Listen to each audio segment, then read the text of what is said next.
The sound of my walking stick hitting the floorboards is the only thing that commands respect in this house anymore. Tap, tap, tap. It is a rhythm of survival, a metronome counting down the seconds of a life that has become a siege. I am Elias Thorne. I am 82 years old, and I live in the guest room of the mansion I built with my own hands 50 years ago. My son, Julian, calls it downsizing. He says it with a smile that doesn't reach his eyes, the kind of smile a shark gives before it drags you under. I call it exile.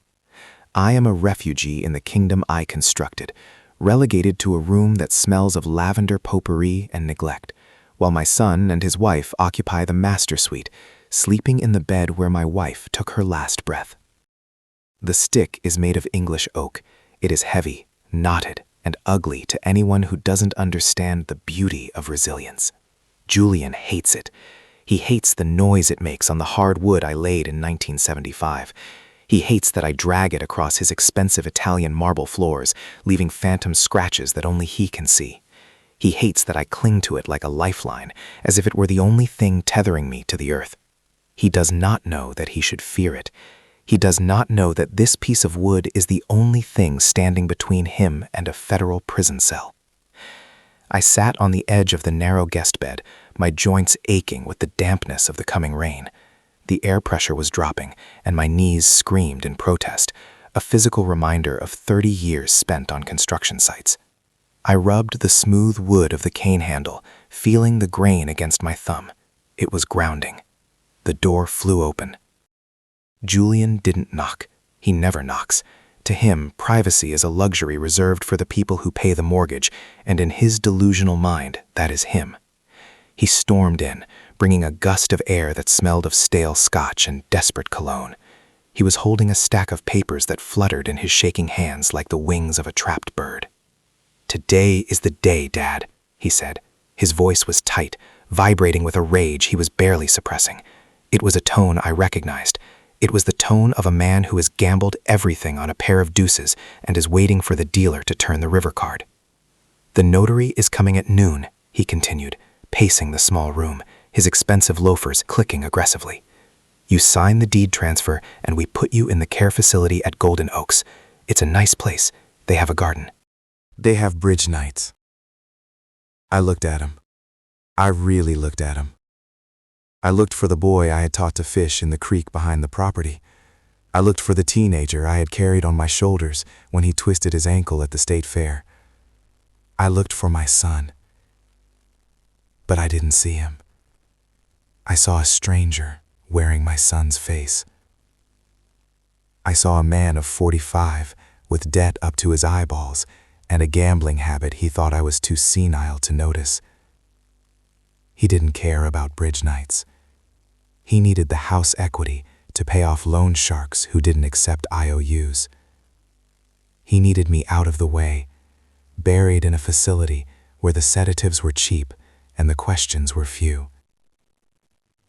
"I'm not going to Golden Oaks, Julian," I said. My voice was raspy, worn down by days of silence, but it was steady. I forced it to be steady. I would not give him the satisfaction of hearing a tremor. "And I'm not signing the deed," I added. "This is my home. I poured the foundation. I framed the walls. I am not leaving it. It's our home," he shouted, stepping closer.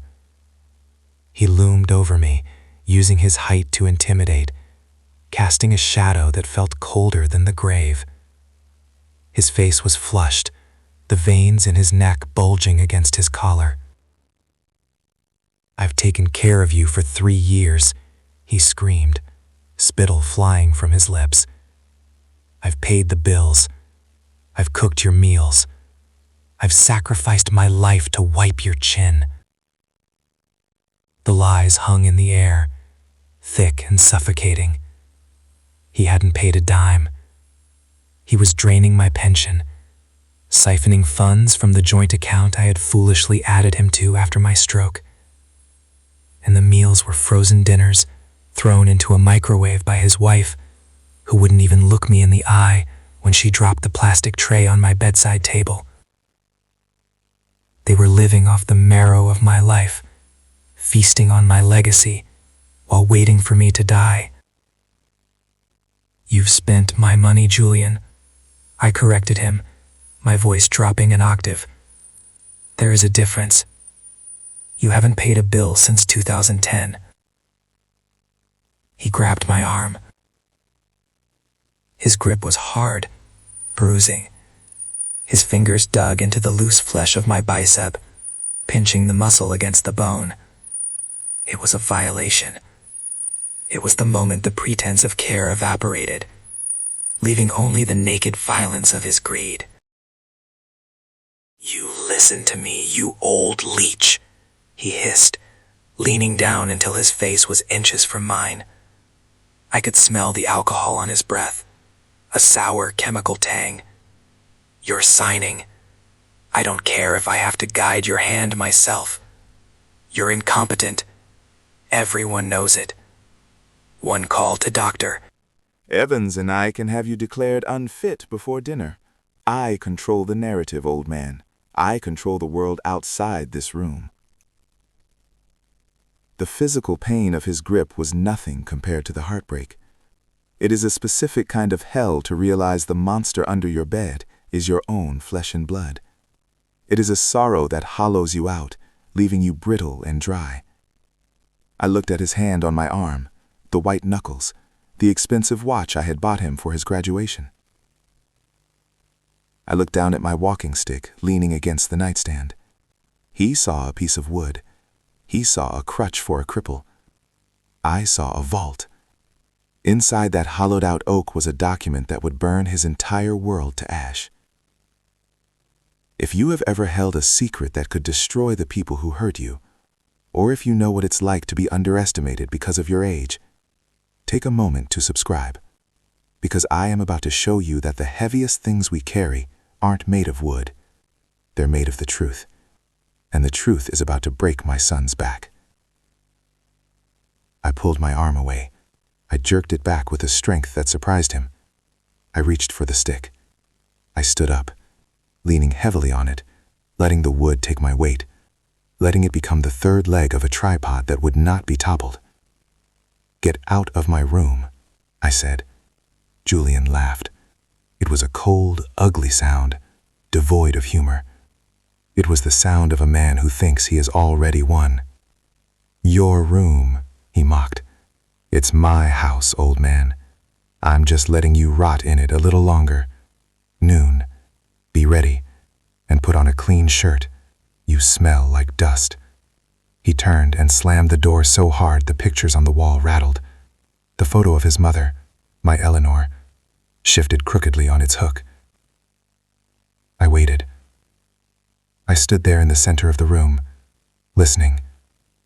I waited until his heavy footsteps faded down the hall. I waited until I heard him yelling at his wife in the kitchen, his voice muffled by the walls but the tone unmistakably cruel. I waited until the house settled back into its uneasy silence. Then, I hobbled to the door and locked it. The click of the deadbolt was a small victory. I sat back down on the bed and pulled the walking stick onto my lap. It was heavy, substantial. I ran my hands over the grain, feeling the imperfections, the history. I had carved this stick myself 20 years ago, from an oak tree that had fallen on the property during a winter storm. It was a part of this land. It was a part of me. I unscrewed the rubber ferrule at the bottom. Then I gripped the heavy brass handle at the top. It was a mechanism I had designed myself years ago, back when I was an engineer, back when my hands were steady and my mind was sharp. It was a simple threaded seal, invisible to the naked eye unless you knew exactly where to look and which way to twist. I applied pressure. The handle turned. It moved smoothly, greased and maintained in secret during the long, lonely nights of my confinement. It came off with a soft, metallic click. I peered inside the hollow shaft of the oak. It was dark. A narrow tunnel drilled through the heart of the wood. I could see the edge of the rolled-up parchment.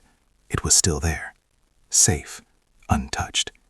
My real will, the one that disinherited Julian completely, the one that outlined his theft, his abuse, and his gambling debts, accompanied by copies of the bank statements I had intercepted and hidden before he could destroy them.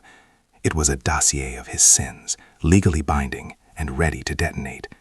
I reached in with my pinky finger, just touching the edge of the paper. It felt cool and crisp. I didn't take it out yet. It wasn't time yet. The trap had to be sprung in front of a witness. The notary was coming. She would be the audience for his destruction. I screwed the brass handle back on. I twisted it tight, sealing the chamber. I tightened it until my knuckles turned white, until the brass bit into my palm. I heard the doorbell ring downstairs, a cheerful two-tone chime that sounded obscene in this house of misery. The notary. I stood up again. I grabbed the stick. Tap, tap, tap. I walked to the full-length mirror on the back of the closet door. I looked at the man staring back at me. My skin was gray, papery. My eyes were sunken. My cardigan was slightly too large for my shrinking frame. I looked frail. I looked beatable. I looked like a victim. That was my camouflage. Julian expected a victim.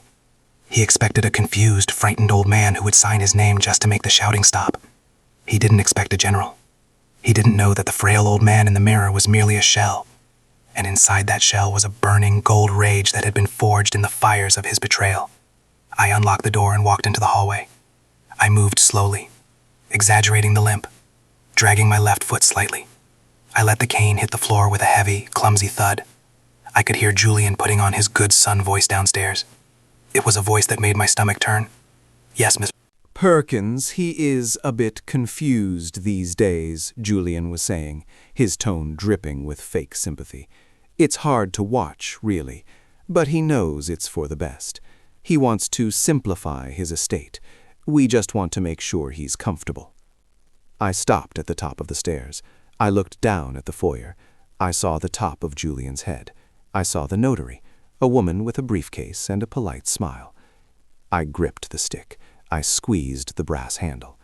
I wasn't going down there to sign. I wasn't going down there to surrender. I was going down there to war, and I was bringing the only weapon I needed, hidden in plain sight, carried in the hand of the man they thought was too weak to fight. I took the first step. Tap. The sound echoed through the house like a gavel. Tap. I descended. Tap. The rhythm of the cane was the rhythm of judgment, and court was about to be in session. I reached the bottom of the stairs. Julian looked up. He smiled that shark smile, extending a hand to guide me, to control me. "Here he is," he announced. "Come on, Dad. Careful on the rug." I ignored his hand. I walked past him, the cane striking the floor with purpose. I walked into the living room, where the papers were waiting. I walked toward the table, where my legacy was supposed to be stolen. I sat down. I placed the cane against the table, right next to my hand. Julian thought the cane was my crutch. He thought it was the symbol of my decay. He was about to find out that it was the instrument of his ruin. "Let's get this over with," I said. My voice was dry as dust. Julian pulled out the pen. He uncapped it. He pointed to the line. "Right here, Dad. Just sign right here." I looked at the pen. I looked at the cane. I looked at my son. And I smiled. It was a small, thin smile. The smile of a man who knows exactly where the landmines are buried because he buried them himself. "I'm ready," I whispered. But I wasn't reaching for the pen. I was reaching for the handle of the stick. The stage was set. The audience was seated. It was time to break the silence. The living room was staged with the grotesque precision of a funeral parlor, designed to comfort the mourners, while the body was still warm enough to sign a check. I stood at the bottom of the stairs, my hand gripping the brass handle of my walking stick until the metal bit into my palm. I took a moment to breathe, inhaling the scent of the room. It smelled of lemon polish and fake vanilla, Julian's attempt to mask the underlying odor of betrayal that had permeated these walls for the last 3 years. He had opened the heavy velvet drapes, letting the noon sun flood the space, illuminating dust motes that danced in the light like tiny, chaotic memories. On the coffee table, A silver platter held a stack of store-bought cookies arranged in a perfect pyramid. It was a pathetic touch. He thought a sugar cookie would make me forget that he was about to steal the roof over my head. "Julian!" announced, his voice booming with a jovial falseness that made my teeth ache. "The man of the hour! Come on in, Dad. Careful on the rug." I looked at him. He was wearing a suit that was too tight across the shoulders, a remnant of a time when he had money and a gym membership. Now he just had the debt and the bloat of cheap scotch. He extended a hand toward me, palm up, like he was coaxing a frightened dog out of a crate. I ignored his hand. I walked past him, driving the rubber tip of my walking stick into the hardwood floor with deliberate force. Thud. I moved toward the dining table, my gait slow and uneven, playing the part he had written for me. Miss Perkins, the notary, sat at the head of the table. She was a woman of indeterminate age, with sensible glasses and a face that looked like it was carved out of worry. She had a briefcase open in front of her and a heavy, self-inking stamp resting on a stack of documents. She looked up as I approached, her eyes scanning me with a mixture of professional assessment and pity. She saw the cardigan hanging loosely on my frame. She saw the shuffle. She saw the victim. "Mr. Thorne," she said, her voice soft. "Good afternoon. I'm Miss—" "Afternoon," I grunted, lowering myself into the high-backed oak chair opposite her. I leaned the walking stick against the table edge, positioning it carefully so it was within inches of my right hand. It wasn't just a prop.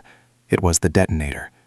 Julian pulled out the chair next to me, scraping the legs loudly against the floor. He sat down, bringing with him a wave of nervous heat and the distinct, acrid smell of nervous sweat. "Dad knows why we're here," Julian said quickly, cutting off any pleasantries Miss Perkins might have intended to offer. "We've discussed it extensively. He's ready to simplify." He looked at me. His eyes were wide, manic. They pleaded with me to play along, while threatening me with consequences if I didn't. "Sign the paper," his eyes said, "or you die alone in the dark." "Simplify," I repeated, tasting the word. "It's a quitclaim deed, Mr. Thorne," Miss Perkins said, sliding a thick document across the polished wood. "It transfers the title of this property, 14 Arrow Lane, from yourself to your son, Julian Thorne, for the sum of $1. I looked at the paper. It was heavy stock, cream-colored. The lines were crisp. It was a beautiful instrument of theft. $1, I murmured. "I built this house in 1974. I laid the bricks myself. The materials alone cost $40,000 back then." "It's a formality, Dad," Julian hissed, leaning in close, his knee bouncing under the table and shaking the silverware. "We're doing this for the family trust." From where?" I asked, looking him dead in the eye. Julian flinched. He hadn't expected a question. He expected a nod and a signature. From the market, from probate. You know this. We talked about this yesterday when you were—" He looked at Miss Perkins and tapped his temple subtly, a gesture meant to imply that my mind was a sieve. "I understand," I said to the notary, ignoring him. Miss Perkins uncapped her pen. "Very well." She held the pen out to me. I didn't take it. I let my hands rest on the table, still and heavy. The silence that followed was absolute. It was a physical weight that pressed down on the room. The ticking of the grandfather clock in the hall seemed to grow louder, counting down the seconds of Julian's composure. Miss Perkins dropped the pen. It rolled across the document, leaving a small black tick mark near the signature line. Okay, he's having an episode. Miss Perkins, I warned you about this. He gets paranoid in the afternoons. It's the sundowning." "I don't have dementia, Julian," I said. I turned my head slowly to look at him. I stripped away the confusion I had been wearing for months. I let him see the cold, hard intelligence that had built a construction empire from nothing. "I have a bank statement," I said clearly, "from the joint savings account." Julian's face went slack. The color drained out of him like water from a tub. "I saw the withdrawal from last Tuesday," I continued. $40,000, wired to an account linked to a Mr. Vincent Moretti. Who is Vinny, Julian? Is he a doctor?" Julian's mouth opened and closed. No sound came out. I asked. Miss Perkins gasped. She pushed her chair back, the legs screeching against the wood. "Mr. Thorne!" Julian snapped. The humiliation was too much. The exposure was too raw. The facade of the loving, burdened son shattered into 1,000 jagged pieces, revealing the desperate, violent animal underneath. He screamed. He stood up so fast his chair tipped over backward, crashing to the floor.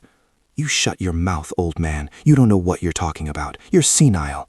"I know you're broke," I said, my voice steady as a rock.